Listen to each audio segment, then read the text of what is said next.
Krishna, Krishna, Hare Hare. Hare Ram, Hare Ram, Ram Ram. Okay, Jai, welcome everyone to today's Caitanya Charitamrita reading. Let's start with our invocation. Jaya Jaya Shri Chaitanya Jaya Nityananda. Jaya Dvaita Chandra Jaya Gaura Bhakta Vrinda. Jaya Jaya Shri Chaitanya Jaya Nityananda. Jaya Dvaita Chandra Jaya Gaura Bhakta Vrinda. Jaya Jaya Shri Chaitanya Jaya Nityananda. Jaya Dvaita Chandra Jaya Gaura Bhakta Vrinda. Jai Om Vishnu Padaya Krishna Prastaya Bhutale Srimati Bhakti Vedanta Swami Namane Namaste Saraswati Deve Gauravani Pracharine Nirvishesha Shunyavadi Pasha Chadesha Tarane.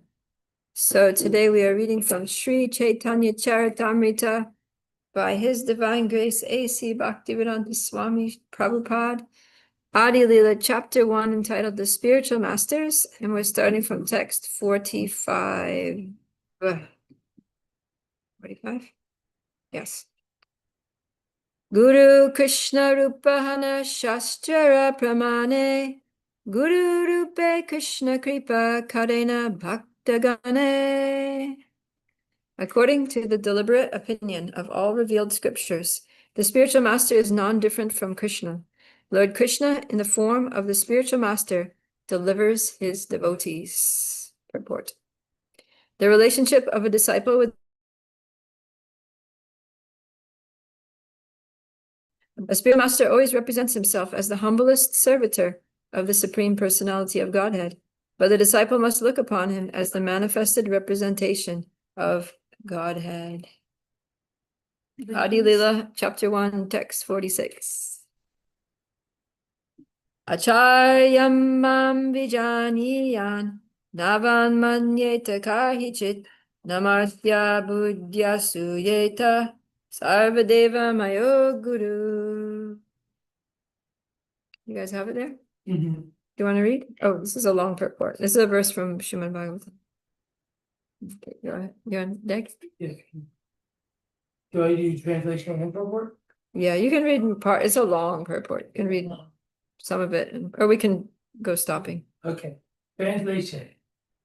One should know the Acharya as myself and never disrespect him in any way. One should not envy him, thinking him an ordinary man, for he is the representative of all the demigods.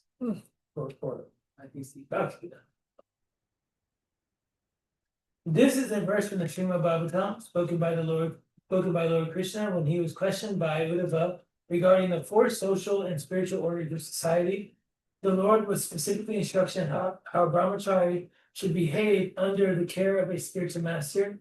A spiritual master is not an enjoyer of facilities offered by his disciples. He is like a parent. Without the attentive service of his parents, a child cannot grow to manhood. Similarly, without the care of the spiritual master, one cannot rise to the plane of transcendental service. Hold on there. Just let me just close that window because it's coming a hot wind through there. You see. Okay, go ahead. The spiritual master is also called Acharya, or a transcendental professor of spiritual science. The Manu Samhita explains the duties of an Acharya, describing that a bona fide spiritual master accepts charge of disciples, teaches them the Vedic knowledge with all of its intricacies, and gives them their second birth. The ceremony performed to initiate a disciple into the study of spiritual science is called Upaniti, or the function that brings one nearer to the spiritual master. One who cannot be brought near to a spiritual master cannot have a sacred thread, and thus he is indicated to be a Sudra. The sacred thread on the body of a Brahmana, Kshatriya, or Vaishya is a symbol of initiation by the spiritual master. It is worth nothing if one merely to boast of high parentage. The duty of the spiritual master is to initiate a disciple with the sacred thread ceremony, and after this samskara or purificatory process, the spiritual master actually begins to teach the disciple about the Vedas. A person born a Sudra is not barred from the spiritual initiation, provided he is approved by the spiritual master, who is the duly authorized to award a disciple the right to be a Brahmana if he finds him perfectly qualified. In the Vayu Purana, an acharya is defined as one who knows the import of all the Vedic literature, abides by their rules and regulations, and teaches his disciples to act in the same way. Okay. Yeah, so some of the details about guru-disciple relationship here. That spiritual master should not enjoy the facilities offered by the disciple. It's supposed to be like a parent, that the loving parent is very attentive to the needs of the child and gives them care. It says, without the attentive service of the parents, a child cannot grow to adulthood, or at least not properly. So without the care of the spiritual master, the disciple can't get to the transcendental platform. So that means that the acharya themselves needs to be on the transcendental platform, or at least well on the way to the transcendental platform. Prabhupada says they should be a transcendental professor of spiritual science. So yeah, when we learn something, we need mundane knowledge, we go to a regular professor. But if we want spiritual knowledge, we have to go to a transcendental professor. I like that. Yeah. And then, yeah, he says that one who cannot be brought nearer to the spiritual master cannot have the sacred thread. So why would someone be incapable of being brought nearer to the spiritual master?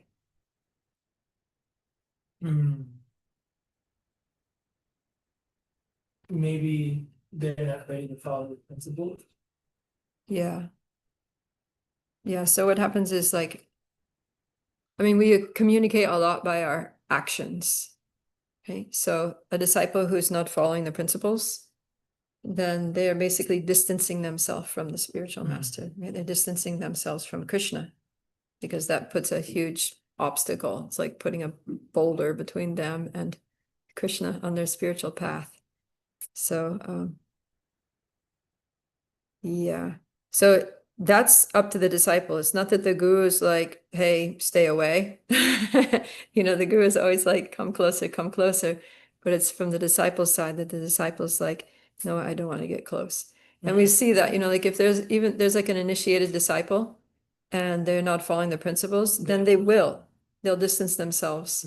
Like spiritual master will be in town and they won't go to see him because they know that, they just feel guilty or ashamed, or they can't face him knowing that they made a promise to him and they didn't keep it. And so like that, they distance themselves, and then so they can't be brought closer because they're not willing to be brought closer. So yeah, so the free will of the disciple is there in all cases. But if someone does approach and is following, then it says it's the duty of the spiritual master to initiate the disciple with the sacred thread ceremony and teach them about the Vedic knowledge. Yeah, so then important qualification of the guru is that they need to know the Vedic knowledge. They need to know it. They need to know the import of all the Vedic literature, be able to explain it nicely, follow the rules and regulations, and teach the disciples how to apply it in their lives too. Okay, you want to read a little bit, Bhagati? Starting with the third paragraph, out of his immense compassion. Only out of his immense compassion does the personality of Godhead reveal himself as the spiritual master. Therefore, in the dealings of an acharya, there are no activities but those of transcendental loving service to the Lord. He is the supreme personality of servitor Godhead. It is worthwhile to take shelter of such a steady devotee, who is called Ashraya Vigraha, or the manifestation or form of the Lord, of whom one must take shelter. Right. Yes. If one possesses himself as an acharya but does not have an attitude of servitorship to the Lord, he must be considered an offender, and this offensive attitude disqualifies him from being an acharya. The bona fide spiritual master always engages in unalloyed devotional service to the Supreme Personality of Godhead. By this test, he is known to be a direct manifestation of the Lord and a genuine representative of Sri Nityananda Prabhu. Such a spiritual master is known as Acharya Deva, influenced by an envious temperament and dissatisfied because of an attitude of sense gratification. Mundaners criticize a real Acharya. In fact, however, a bona fide Acharya is not different from the personality of Godhead, and therefore to envy such an Acharya is to envy the personality of Godhead himself. This will produce an effect subversive of transcendental realization. As mentioned previously, a disciple should always respect the spiritual master as a manifestation of Sri Krishna. But at the same time, one should always remember that a spiritual master is never authorized to imitate the transcendental pastimes of the Lord. False spiritual masters pose themselves as identical with Sri Krishna in every respect to exploit the sentiments of their disciples. But such impersonalists can only mislead their disciples, for their ultimate aim is to become one with the Lord. This is against the principle of devotional cult. Okay, this process. Yeah, so I like this statement here that it says that the spiritual master is the supreme personality of servitor Godhead. So from the disciples' point of view, the spiritual master is the representative of the Lord, because Prabhupada says, out of immense compassion, the Lord reveals himself as the spiritual master, or through the spiritual master. And but the spiritual master never considers himself the Lord. And even the disciple doesn't think that the spiritual master is God, but understands the spiritual master as the representative of God, passing on the teachings that God has given, showing us the path that God in the form of Lord Caitanya has demonstrated, and in that way is always serving God. So if the spiritual master claims to be God and, uses some verses, like, for example, this one here, Acharyam Mam Vijaniyam, that one should know the Acharya to be myself, and then thinks that they can just act like Krishna did, right? Dancing with other people's wives and and so forth, then, well, that doesn't work. That's an offense, and they fall down. So, or they think that they're going to become one with God at any point, then that's also totally bogus.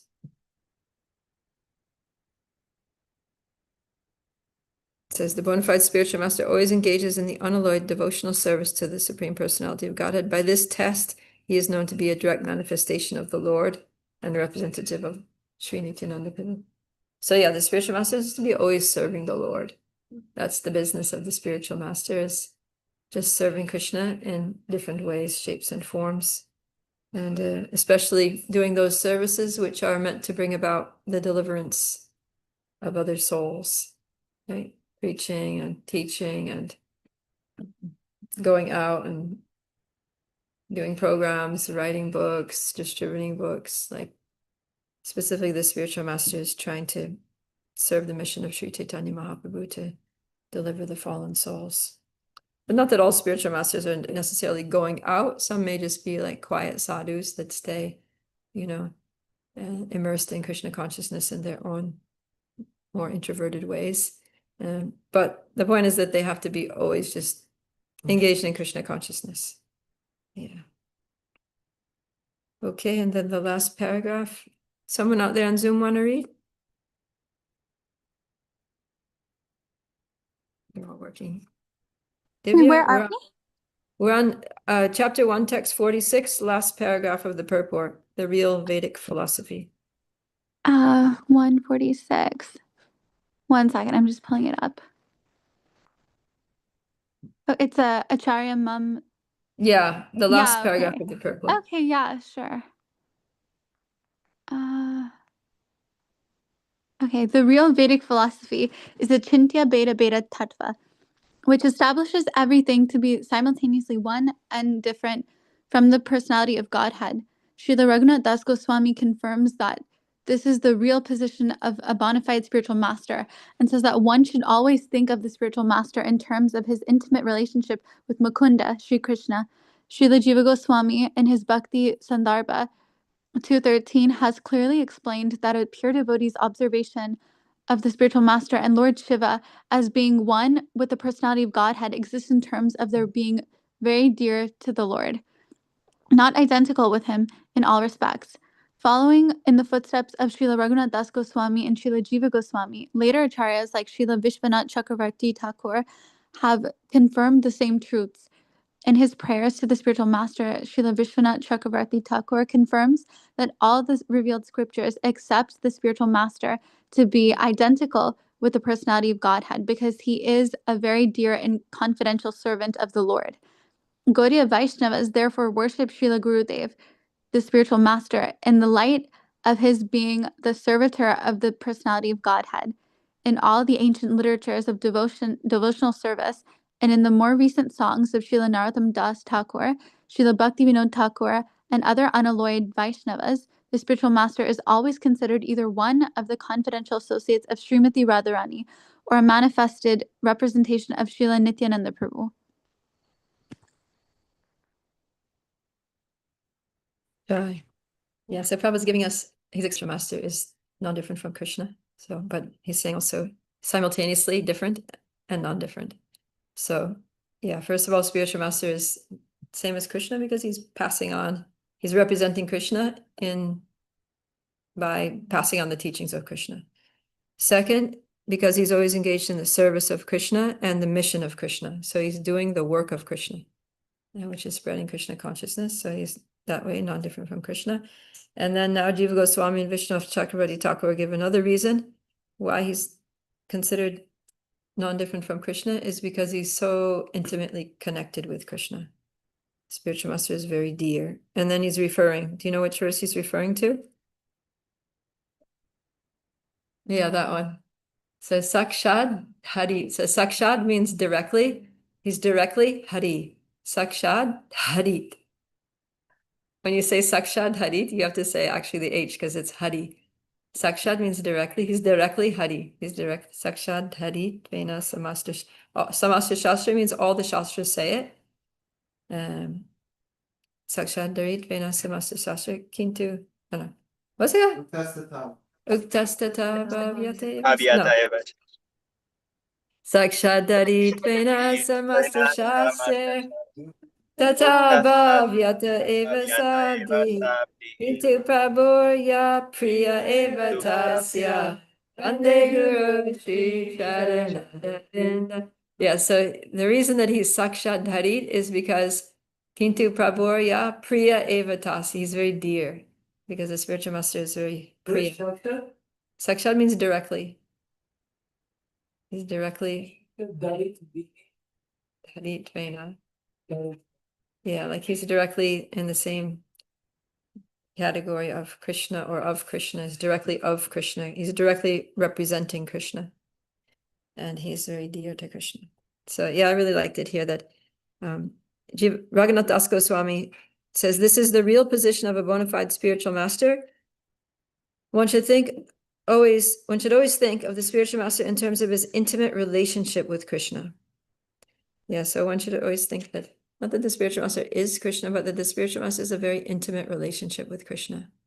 And even we were seeing when we were reading in the 18th chapter of Bhagavad Gita, Krishna was saying that one who explains this confidential conversation, Bhagavad Gita, to the devotees is very dear to me. And he says that there will never be anyone in this world more dear to me than that person.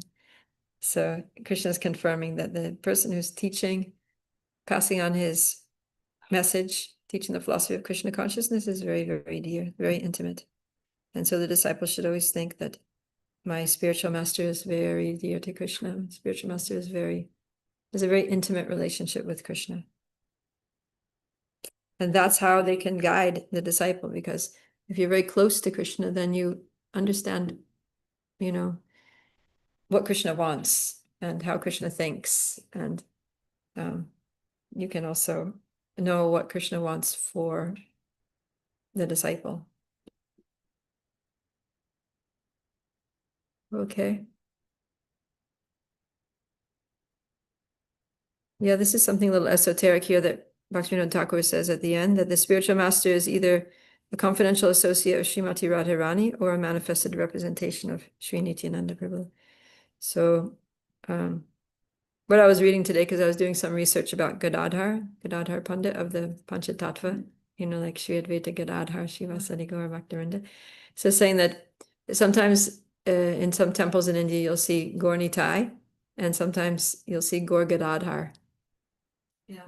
Right? Like in quite a few temples actually, in Navadvip Really? Dham, you'll see Gaur Gadadhar instead of Is it Gaur Mayapur? Nitai.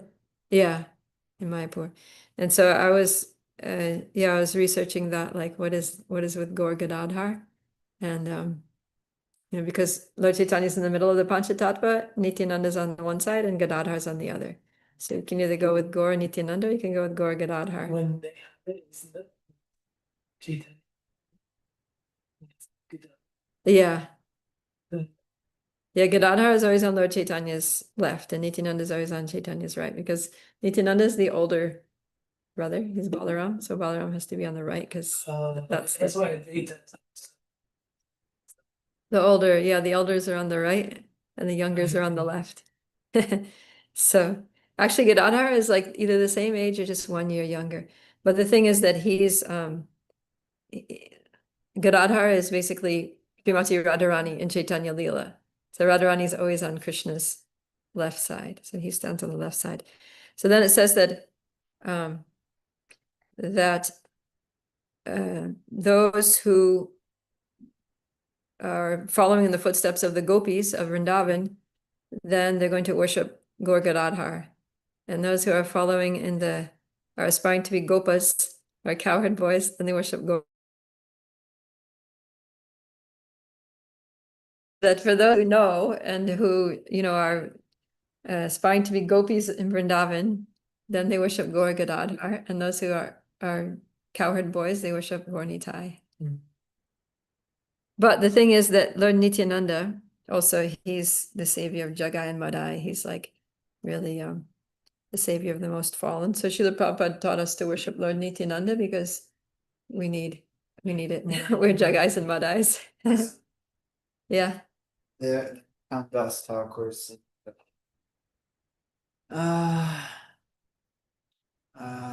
He sings in Nitai Pada Kamala. If one worships Lord Chaitanya but Yeah. doesn't worship Nityananda, he's totally bogus. No, if only by Nitaya Karuna Habe Radha Krishna Bhave. Yeah. Vidya Kuzaki. Anyways, so one cannot approach Radha Krishna unless they get the mercy of Nitai. Mhm. Such is the words of Narottam Das. Yeah. So I don't know where that's coming from. No, I know where it's coming from. Bhaktisiddhanta Saraswati Thakur said it. But yeah, it seems like it's not exclusive. And that's generally the way, right? That when we come to Krishna consciousness, it's like it's not like, okay, may all the followers of the cowherd boys step to the left, and all of the followers of the gopis step to the right, and now you do your exclusive practices. It's like bhakti is for everyone, and the process that Srila Prabhupada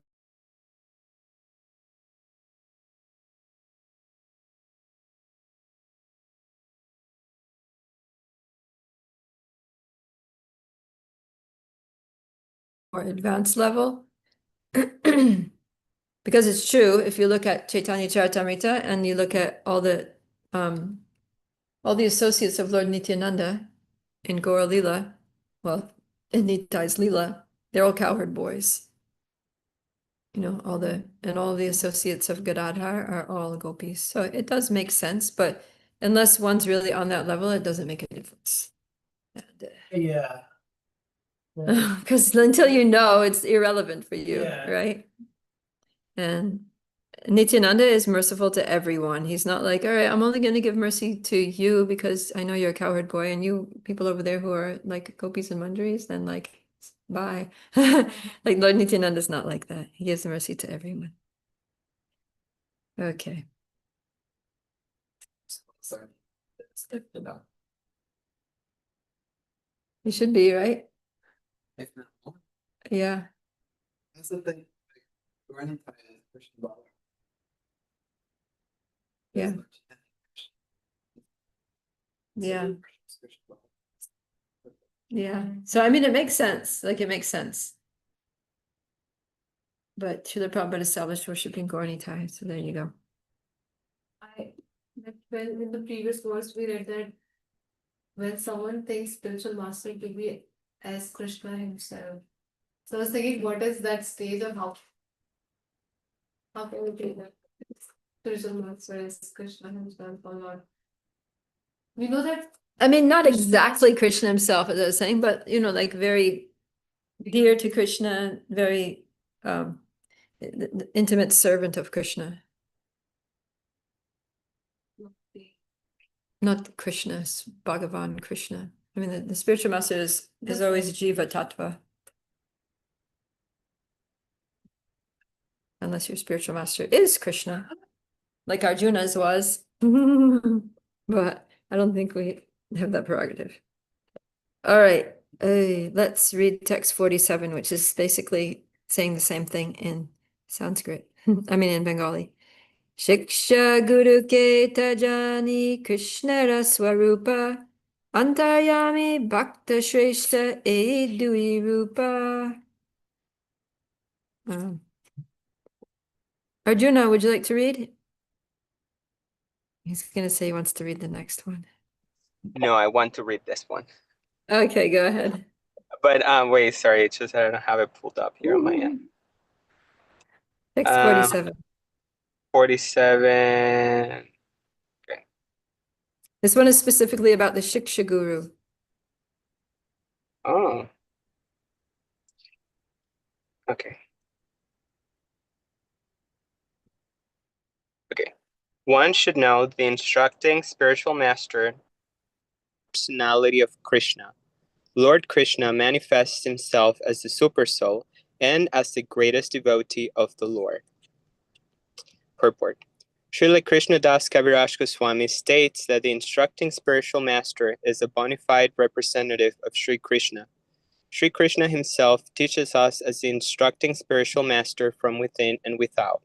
From within, he teaches as Paramatma, our constant companion, and from without, he teaches from the Bhagavad Gita as the instructing spiritual master. There are two kinds of instructing spiritual masters. One is the liberated person fully absorbed in meditation in devotional service, and the other is he who invokes the disciple's spiritual consciousness by means of relevant instructions. Thus, the instructions in the science of devotion are differentiated in terms of the objective and subjective ways of understanding.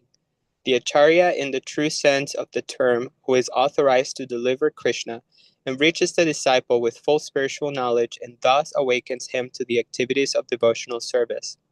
When, by learning from the self-realized spiritual master, one actually engages himself in the service of Lord Vishnu, functional devotional service begins. The procedures of this devotional service are known as abhideya, or actions one is duty-bound to perform. Our only shelter is the Supreme Lord, and one who teaches how to approach Krishna is a functioning form of the personality of Godhead. There is no difference between the shelter-giving Supreme Lord and the initiating and instructing spiritual masters. If one foolishly discriminates between them, he commits an offense in the discharge of devotional service.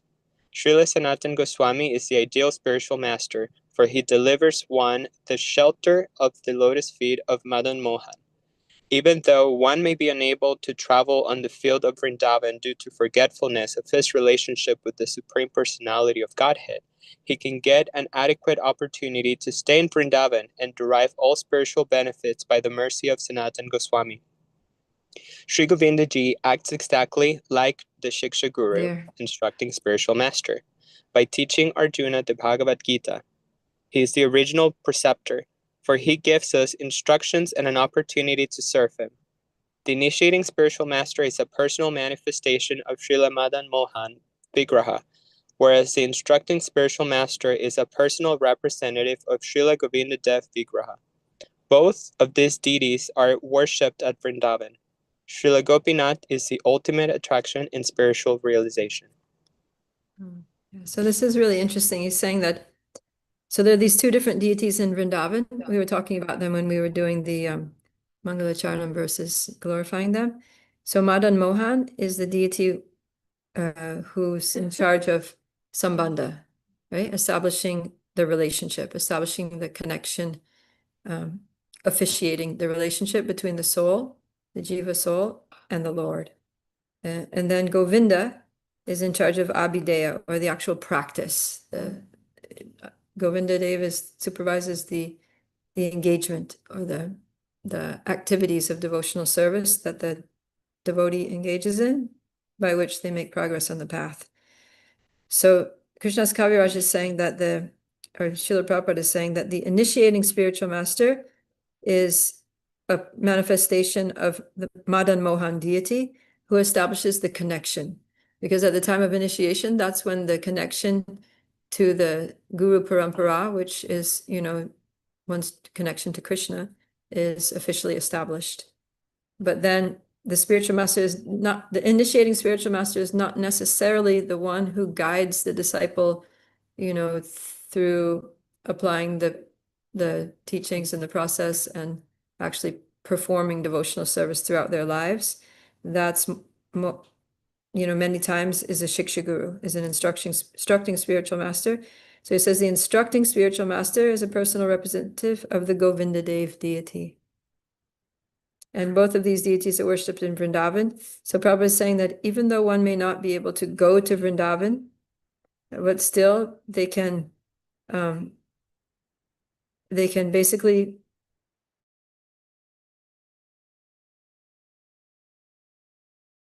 taking shelter of these, because in that way they get a connection with Madan Mohan and Govinda. Very sweet. And yeah, there's a lot here in Krishnadas Kaviraj and Srila Prabhupada's writings that's talking about how the initiating and the instructing spiritual masters are equal manifestations of the Lord. So we shouldn't think that, oh, my Diksha Guru is very important and my Shiksha Gurus are whatever. They're equal manifestations of the Lord in different respects. In the same way that you wouldn't think, oh, Madan Mohan deity is important, but I don't care about Govindaji. Right? They're representing those deities. That one establishes the official connection and one instructs you throughout your life. And they're both needed. So, okay. Text 48. Now we have a long verse from Srimad Bhagavatam.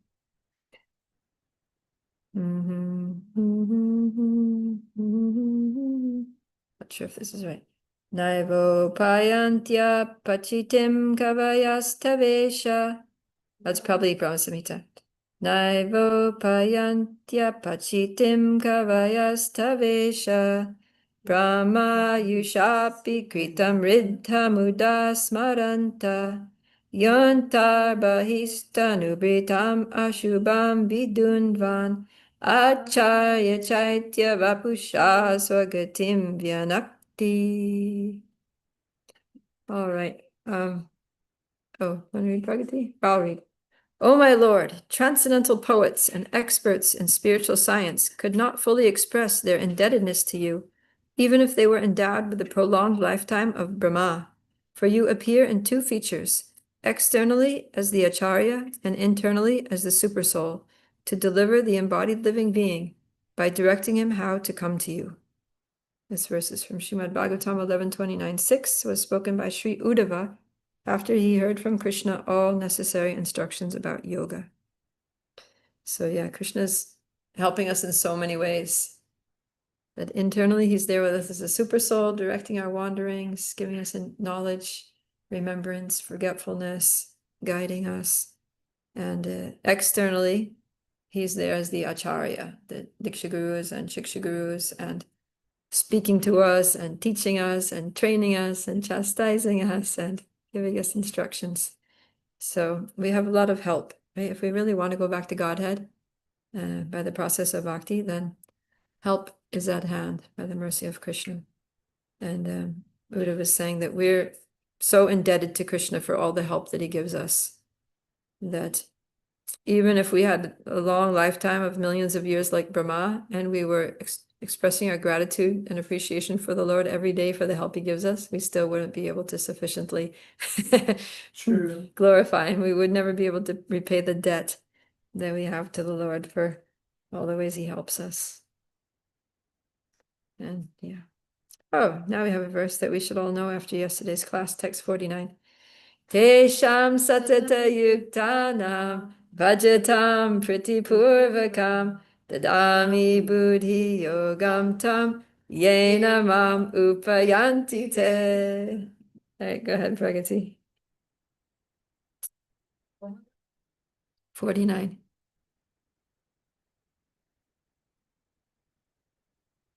To those who are constantly devoted to serving me with love, I give the understanding by which they can come to me.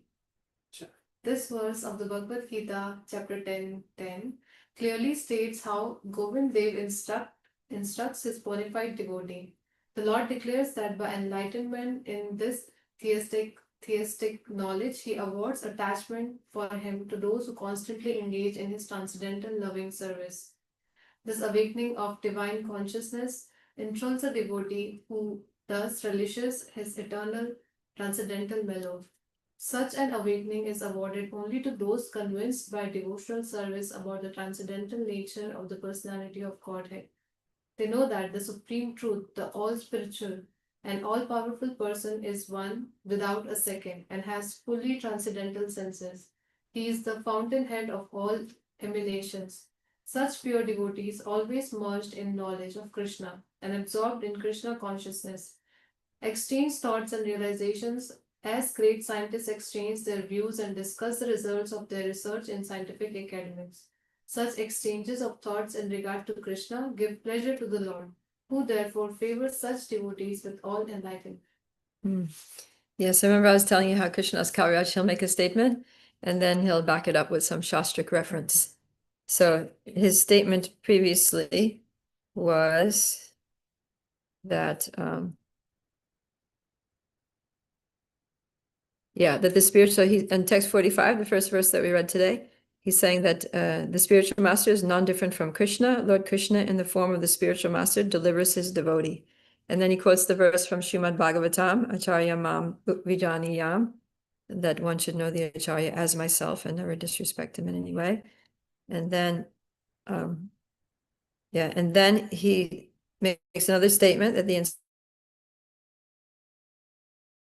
instructing spiritual master should be known also to be head, that Krishna manifests himself as the super soul and the devotee. And then he quotes this verse spoken by Uddhava that says that we can never repay our debt for you because you appear as the devotee and the super soul and you direct them. So that's evidence. And then as another evidence, he quotes Bhagavad Gita, saying that the Lord from within the heart gives understanding, gives intelligence by which we can go to him. So in the purport, Prabhupada, he touches on some really sweet points here. He says that Krishna not only gives us, and he says this is Govinda Dev, right? This is a Govinda Dev who is our instructor, instructing spiritual master as a representative of Govinda Dev, who instructs the devotee from within the heart. So Govinda from within our heart instructs us, and Govinda represented externally as the spiritual master, the Shiksha Guru, also instructs us. And Prabhupada says that he awards, for one who is constantly engaged in his service, he awards not only buddhi or, intelligence, but he awards attachment. Prabhupada says that he awards attachment for him to those who constantly engage in devotional service. And then he says that the awakening of divine consciousness enthralls a devotee. So enthralls. What does enthrall mean? Right. To be like almost like enamored, like taken away. Yeah, like totally. I'm just gonna get a dictionary definition of it because it's a really cool word. Enthrall.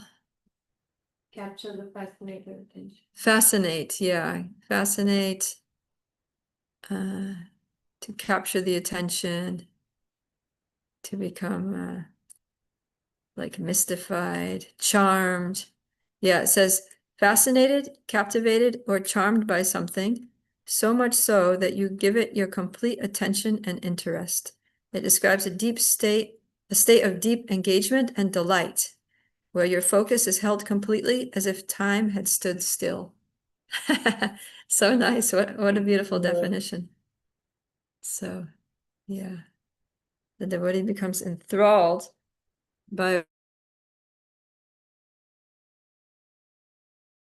when we realize who we are, the eternal servants of Krishna, and our relationship with Krishna. Yeah, who thus relishes, and then we relish our eternal transcendental mellow. So this is the awakening that you realize who you are, basically. You realize your eternal constitutional relationship with Krishna. That's very enthralling. It says such an awakening is awarded only to those convinced by devotional service about the transcendental nature of the personality of Godhead. So if we want that awakening to happen, we have to have complete faith in the process of devotional service, and we have to really deeply understand without a shadow of a doubt the transcendental nature of the Lord's appearance, his activities, and his qualities, his holy name, everything. So, yeah, and that Krishna is the original source of everything, like that. And then this is also very nice. It says that such pure devotees, always absorbed in Krishna consciousness, exchange thoughts and realizations as great scientists exchange their views and discuss the results of their research in scientific academies.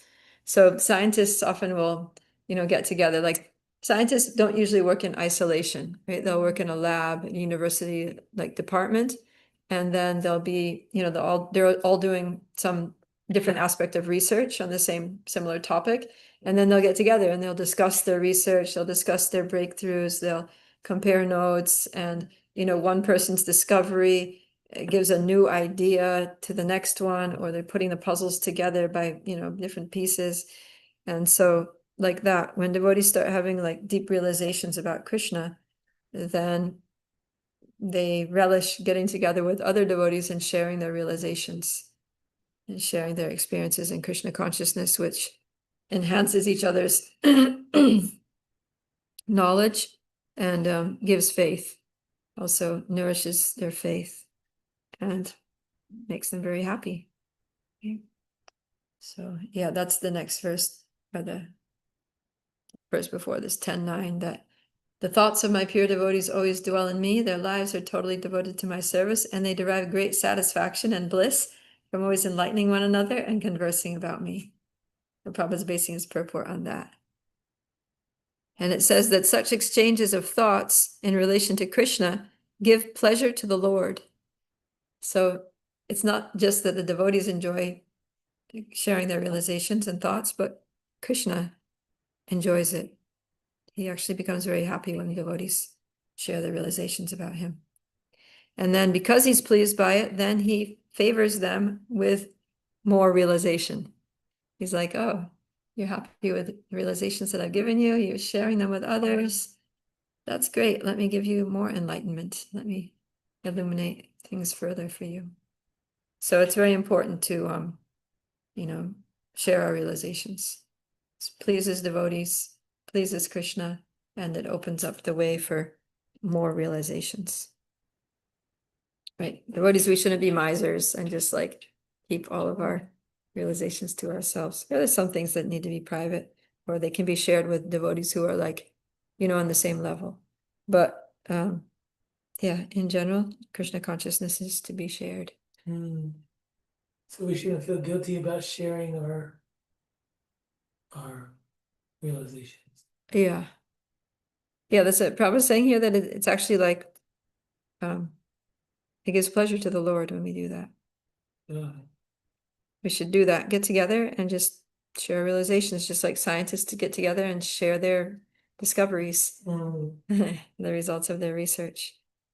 Divya, I was just listening to a Namras podcast with Champak on it, and she was talking about the exact same thing, and like the exact same, like, should I share my realizations or not? But I think she was talking of it more of it in the context of inspiring others, right? Because it's inspiring when you hear someone else's realizations or their findings or what they've discovered, or because then you realize how deep this actually goes, and how there's no end to how deep you can go. So yeah, that was something I thought of. Yeah, for sure. And also, if we're all just, when we get together, we just talk about, like the news or the latest thing or gossip or whatever, then it's just not very inspiring. And yeah, we might feel like, oh, I've been practicing Krishna consciousness and it's just all staying on the mundane level. And every time we get together with devotees, we just talk about the whole mundane things. But if devotees actually start sharing their realizations, because all devotees do have realizations, basically anyone who's chanting or studying or doing service, who's a devotee, who's trying to be a devotee, they're having realizations. So when we start talking about those, then we start, one, appreciating each other more, right? Like, wow, this person's actually like very dear to Krishna, and Krishna's given them a really nice insight there. I really appreciate this person and I value their association. And the other thing is that it gives us faith in the process of bhakti. That, okay, this person's been practicing devotional service for maybe just a few years, but they're having some pretty amazing realizations, which means that, bhakti is powerful. And if I keep going, I can also have such realizations. And that's just the beginning. God, like, if after just 3 years you're having those realizations, what about after 30 years, right? So yeah, it inspires us to keep going in bhakti because we're seeing, wow, people are having pretty amazing thoughts and experiences here. Okay, text 50. Yata Brahmane Bhagavan Swayam Upadishyanu Bhavitavan. Okay, that was an interesting verse. Do you want to read that? Yeah. The Supreme Personality of Godhead, Swayam Bhagavan, taught Brahma and made him self-realized. The English maxim that God helps those who help themselves is also applicable in the transcendental realm.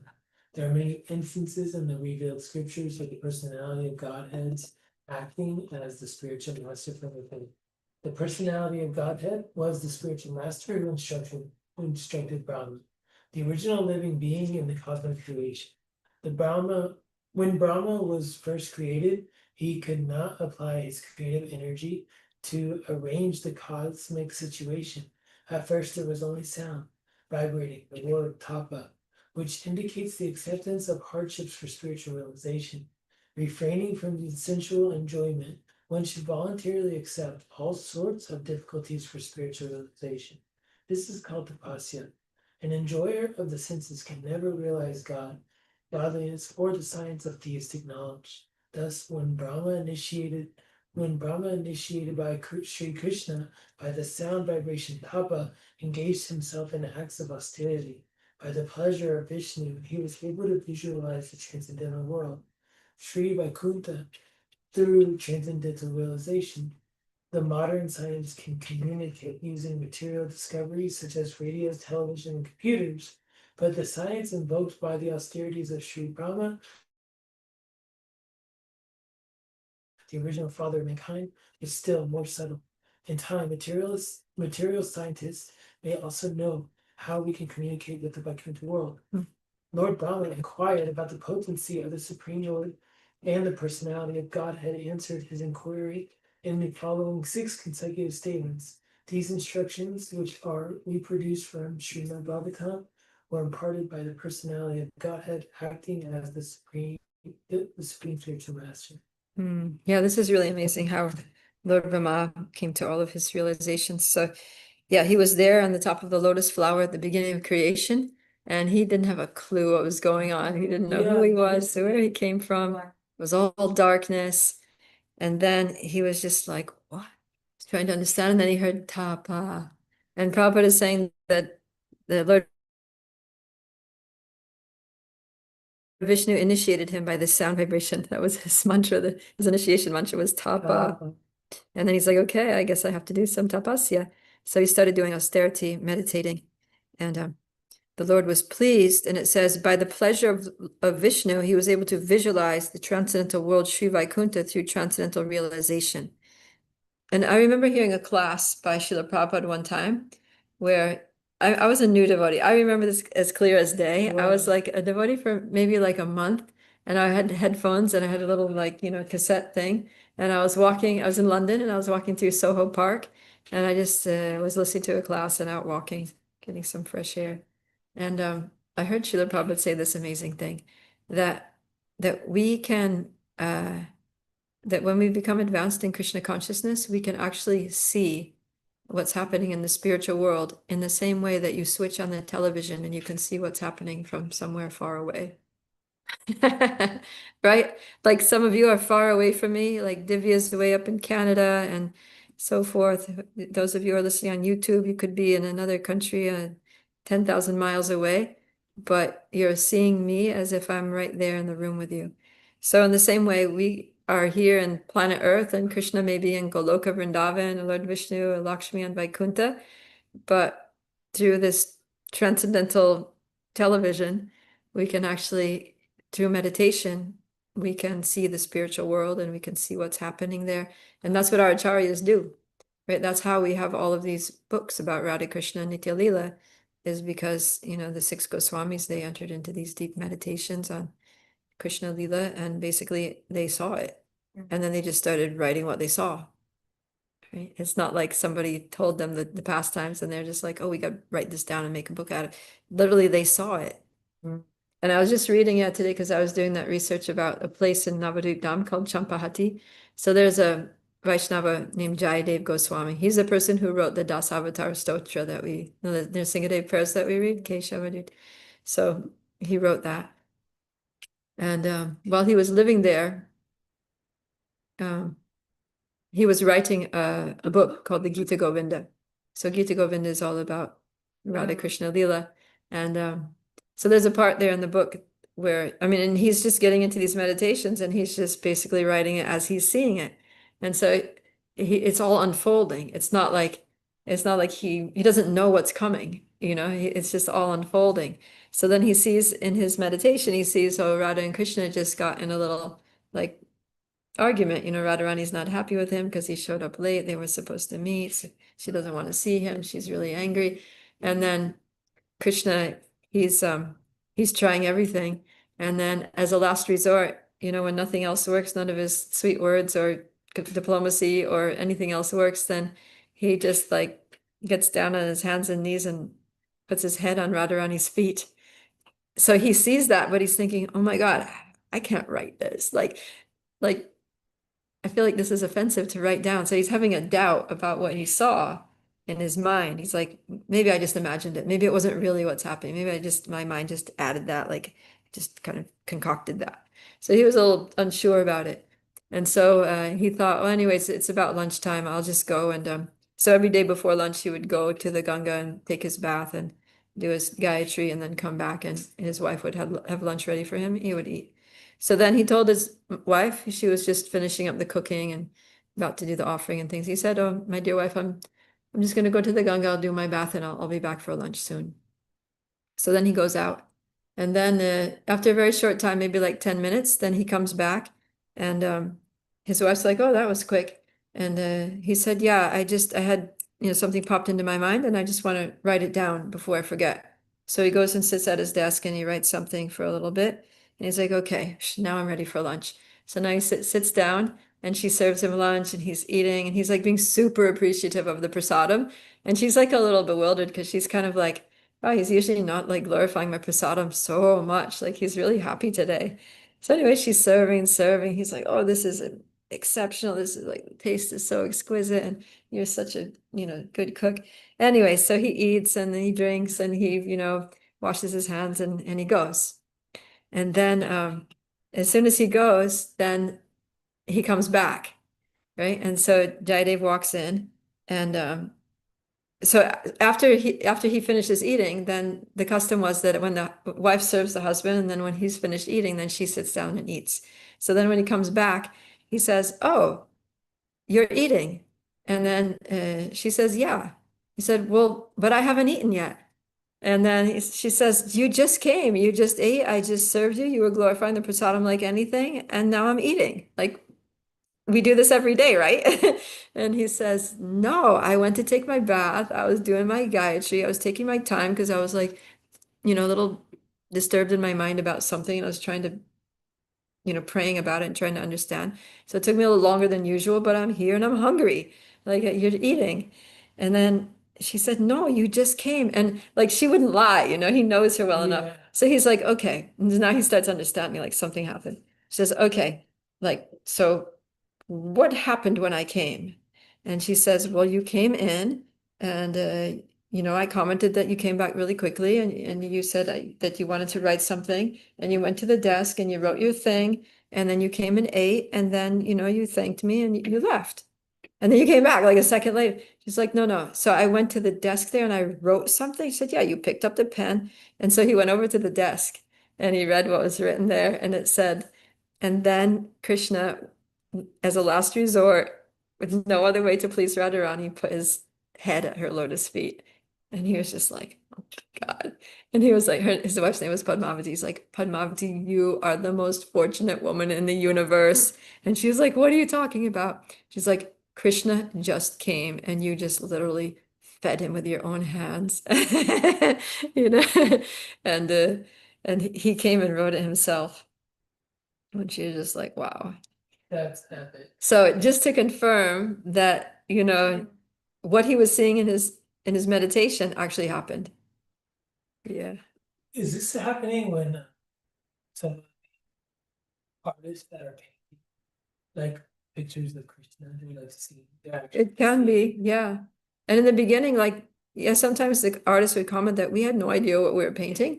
And we would check in with Srila Prabhupada and he would say, yeah, that's good, just keep going, And at the end, Prabhupada would look at it and be like, this is like windows to the spiritual world. Like this is exactly what it looks like. This is it. And they didn't know. They were like new. Sometimes those artists have just been around for like a few weeks. What do they know about what Krishna looks like, Radharani, So yeah, when Krishna so desires, then he can give us the transcendental vision. We can see the form of the Lord. We can see the pastimes of the Lord. So yeah. Divya, is your hand up again or from before? Yeah, it's up again. This just reminded me. I was watching something the other day, and it was like a video about Narayan Maharaj from a few of his disciples from Malini Mataji, and she was talking about how I guess Narayan Maharaj had a similar experience. He was I think he had been chanting for a while, and he would chant like a lakh names a day or something like that, and one day he was so immersed in his meditation that he completely forgot. He used to be a police officer, and he completely forgot about his shift. And he was assuming I'll probably get fired or something. That's reasonable, and he was kind of okay with it. He was ready to kind of move away into Varnaprastha ashram, move away from family life, work. He was getting pretty tired. He had such a taste for chanting, and he just wanted to do that all day, every day for the rest of his life. And then so he gets a phone call from one of his I guess colleagues or boss or someone, and they call him by his last name. They're like, oh, and he calls, and the guy from his work is like, oh, we want to give you a raise, you did such an amazing job last night. And he was like, but I wasn't there. And they were like, yeah, you were there, you did such an amazing job at your shift. And then later he realized, oh no, Krishna came and replaced me, and he was actually like he took my place while I was chanting for him, and that's when he realized, wow, I can't take this cheaply, and there's nothing else I want to do with my life than give my life to Krishna. Wow, that's pretty Yeah. amazing. I didn't know Narayan Maharaj used to be it was Narayan Maharaj himself? He was a Yeah, police officer? Srila Narayan Maharaj. Yeah. Interesting. Yeah. No, Near. Narayan Maharaj, who's Okay. Srila Prabhupada's god nephew. Oh, Yeah. Interesting. Yeah, thanks for sharing. So these things happen. It's not so uncommon. I'm sure many devotees have had this experience. So we just need to stay in Krishna consciousness. And then we can start seeing the transcendental television from the spiritual world. Oh, it's 5 o'clock. All right, then. So tomorrow we're going to go into the instructions that were imparted from the Lord to Lord Brahma. Shri Chaitanya Charitamrita ki jai, Shri Krishna's Kaviraj Goswami ki jai, Shri Prabhupada ki jai, Go Premanandi Hari Hari Bol. Let's see if there's something out here. I think the YouTubers are quiet. Oh no, there's a lot going on out here. Yes, it is. It's Radhe Radhe. Let's see. Okay. Abu Tim Tim. Abu Tim Tim seems to be a nice devotee. Very grateful for the teachings. And all right, thank you, Abu Tim Tim, for joining us. And please come back. Tomorrow we do this Monday to Friday, same time, same place. Hare